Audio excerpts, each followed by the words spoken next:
জার্মানির মেপেন শহরের এক কোম্পানি ইলেকট্রিক গাড়ি রিসাইকেল করে, অর্থাৎ তারা গাড়ির গুরুত্বপূর্ণ যন্ত্রাংশ এবং বিভিন্ন ধাতু, প্লাস্টিক ও রাবারের মতো উপকরণ আলাদা করে। প্রধান নির্বাহী আয়টন কেম্পার্স বিষয়টি ব্যাখ্যা করলেন। Die Gebrauchteile, die werden bei uns einmal Qualitätsstufe bewertet, eingelagert, fotografiert und dann auf dem freien Markt verkauft, dann zum Beispiel Privatkunden, also auch Versicherungen und Werkstätten und Reparaturbetriebe. গাড়ির ব্যবহৃত যন্ত্রাংশের সরবরাহ আরও অনেক বেশি হতে পারে এবং শুধু এখানেই নয়। তবে জার্মানিতে বিষয়টি প্রতিবেশীদের চেয়ে কিছুটা আলাদা। দুর্ভাগ্যবশত জার্মানিতে একটি গাড়ি যত ক্ষতিগ্রস্ত হোক না কেন কিংবা যতবার দুর্ঘটনায় পড়ুক না কেন, সেটি সাধারণত রিসাইকেল করা হয় না। এর বদলে সেগুলো রপ্তানি করা হয়। তুলনার জন্য বলা যায়, জার্মানিতে 5 কোটি নিবন্ধিত গাড়ি আছে, কিন্তু প্রতি বছর মাত্র 3 লাখ গাড়ি রিসাইকেল করা হয়। আর ফ্রান্সে আছে 1 কোটি 40 লক্ষ নিবন্ধিত গাড়ি, কিন্তু রিসাইকেল করা হয় প্রায় 14 লাখ গাড়ি।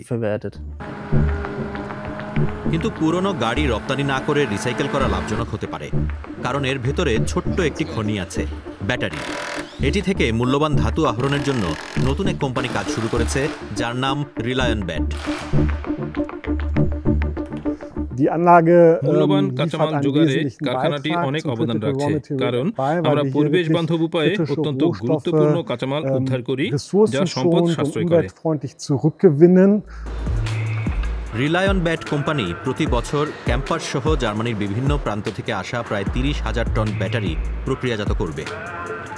ব্যাটারি টুকরো করার পর রিসাইকেলের জন্য উপকরণ বাছাই করা হয়।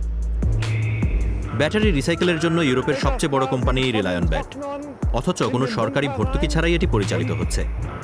রিসাইকেলের পর পাওয়া ব্ল্যাক মাসে থাকা লিথিয়াম ও কোবাল্ট বিশেষভাবে মূল্যবান বলে মনে করা হয়, কিন্তু বাজার মূল্য অন্য কথা বলছে।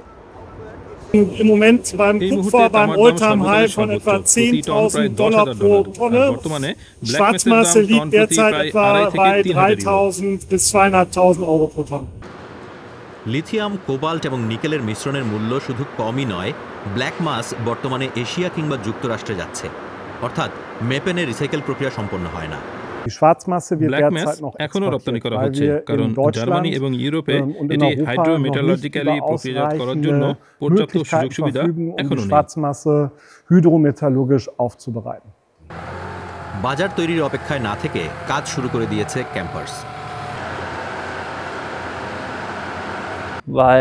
কারণ আমরা বছরে সর্বোচ্চ 10,000 গাড়ি প্রক্রিয়াজাত করতে পারি, আর আমরা লক্ষ্য করছি আমরা আরো বেশি সংখ্যক ইলেকট্রিক গাড়ি পাচ্ছি। প্ল্যান্ট চালুর কয়েক সপ্তাহের মধ্যেই কয়েক টন ব্যাটারি পেয়েছেন ক্রিস্টফ। টেস্ট কিংবা দুর্ঘটনা কবলিত যানবাহনের ব্যাটারি ছাড়াও রিলায়ন ব্যাট অন্যান্য ব্যাটারিও প্রক্রিয়াজাত করে।